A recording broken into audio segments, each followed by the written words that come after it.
பருப்பு அலசி குக்கரில் வச்சுக்கணும். குக்கரில் வச்சுக்கிட்டு கீரை சிறுக்கீரை அலசி இதுக்குள்ள வச்சுக்கணும்.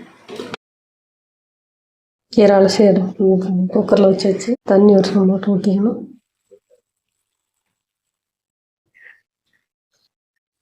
இது போட்டு முடிக்கணும். இது ஒரு 4 விசில் விடணும். ஒரு கடாய் அடுப்பில் வச்சு எண்ணெய் ஊற்றி வச்சு எண்ணெய் ஊற்றி கடுகு போட்டு சீரகம் கடுகு வரணும்.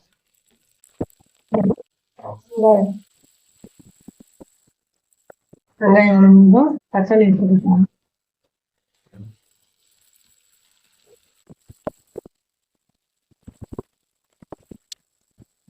வெங்காயம் தக்காளி ஊற்றி பருப்பும் கீரையும் கடந்து வச்சுருந்தோம். பருப்பும் கீரையும் வேக வச்சு கடைஞ்சி வச்சு எடுத்து இதில் ஊற்றி